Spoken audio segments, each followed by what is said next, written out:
I rise today on a matter of personal and collective privilege. Last Sunday, September 28, Senator Panfilo Lacson revealed that almost all senators in the 19th Congress inserted at least 100 billion worth of items in the 2025 GAA, citing that he had gathered documents showing that those were individual insertions. He said that such insertions could threaten the economy.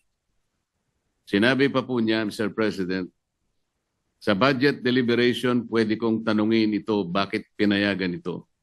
Ang pagbusisi, lalo sa plenary, gusto kong malaman ilan ang isiningit na insertion, ang nag-release at paano na-implement.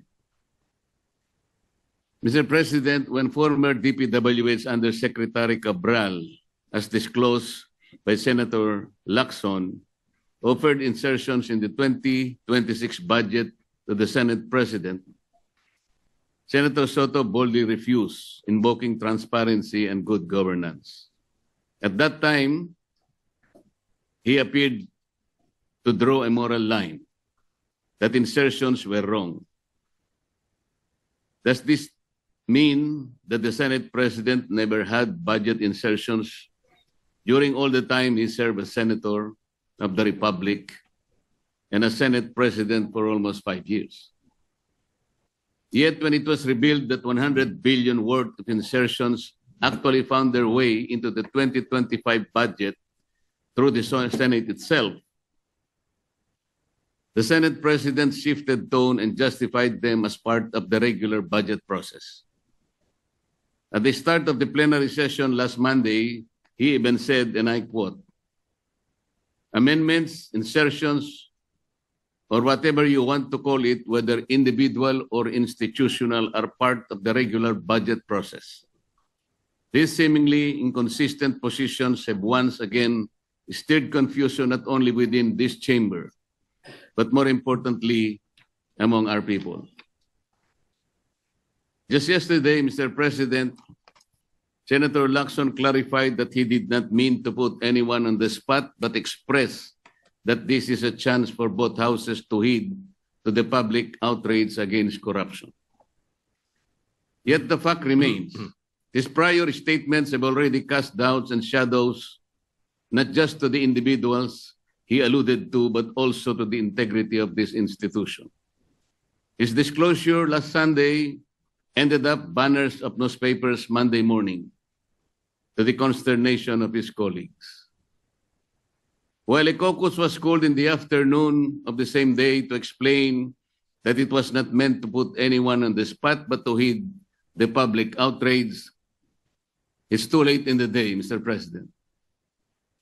Mr. President, the confusion is further compounded. For years, Senator Lacson made it his moral crusade to denounce budget manipulations as the breeding ground of corruption, particularly infrastructure projects like flood control. He called them humongous budget insertions that fueled waste and abuse. But then in the wake of public outrage, instead of pressing for accountability and demanding justice for past misuse, he appeared to have abruptly shifted tone. After pontificating on the evils of insertions, he suddenly got off from his hobby horse of morality and simply urged both chambers to heed the public outrage. What does this mean, Mr. President? That after all the thunder, we simply move on. This inconsistency, first condemning insertions as corrupt, then quietly moving on without demanding redress, only deepens public distrust. Are we truly committed to reform or merely staging rhetorical battles without the resolve to clean up the rat? This flip-flop erodes the consistency of our institutions' stand. Are insertions wrong or are they right?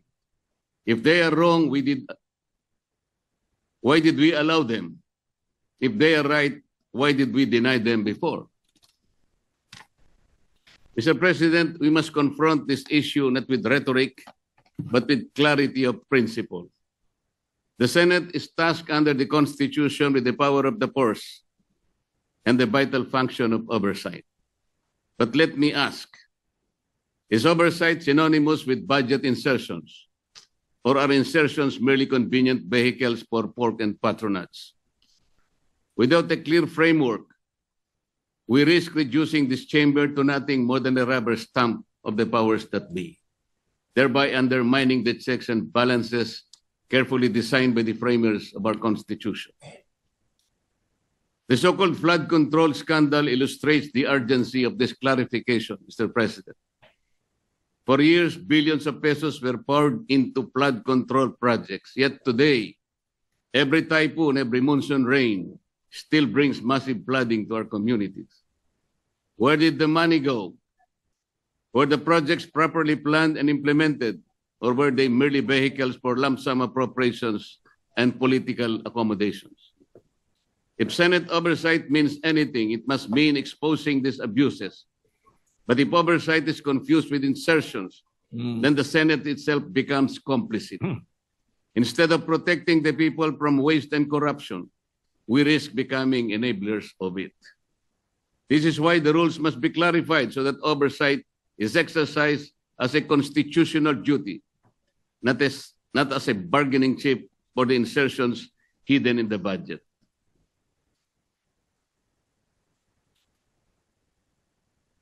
Mr. President, our people demand clarity. They demand consistency. Most of all, they demand accountability. The budget is not the private purse of politicians. It is the lifeblood of the nation. The flood control scandal is proof that unless we strengthen our oversight function, billions will continue to be wasted, and the Filipino people will continue to miserably suffer. I therefore urge this chamber to undertake a comprehensive review of our rules and practices on budget amendments and insertions, to draw the line between legitimate oversight and illegitimate manipulation, and to reclaim the public trust in our stewardship of their hard-earned taxes. Let us not be remembered as the Senate that equivocated on principle. Let us be remembered as the Senate that stood firm for transparency, for integrity, and for the Constitution. Thank you, Mr. President. Leader. I just wish the presentation of the privileged speech of the gentleman was delivered while Senator Lacson was here. But nevertheless, to answer his question of whether from my 1992 to the present have I not had any insertions, I guarantee you I have never made any insertions in the budget. Yung resolution po na ito, kasama lahat ng resolution po na final ng iba't ibang mga miyembro ng Senado, are within the rules of the ICC. Linawin ko po yun kasi parang sinasabi, ito yung mga president, ito yung pwede, ito hindi pwede. Galing nung research nyo, pero ang magde-decide pa rin yan ICC. At ang basehan ng decision nila ay hindi yung presidents ng ibang mga membro kasi iba-iba yung sitwasyon natin sitwasyon ng mga accused. So yung rules. Pangalawa po, lahat ng resolution na final natin kasama kay Majority Leader is consistent with each and every human rights convention that the Philippines signed. So what I want to emphasize, Mr. President, is iba ang vengeance sa justice Ang vengeance is an emotional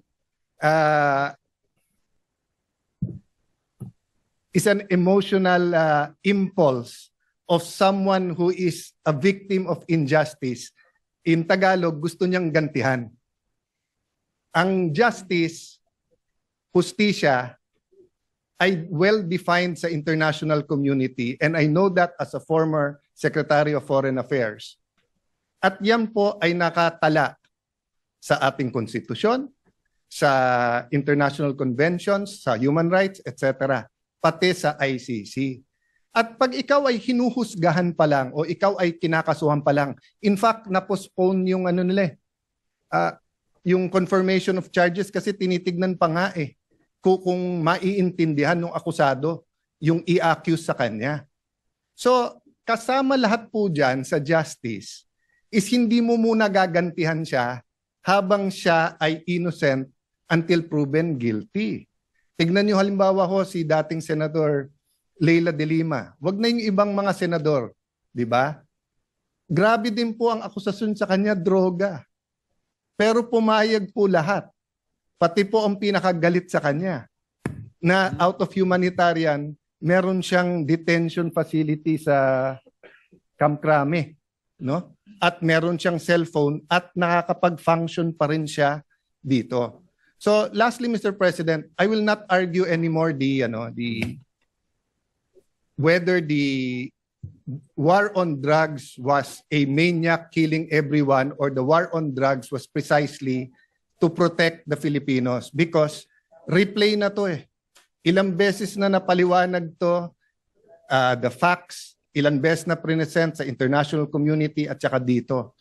Just one point, Mr. President. Nung tinignan natin yung dami na namatay nung Aquino administration, ay sing dami nung namatay nung first 2 years nung Duterte administration.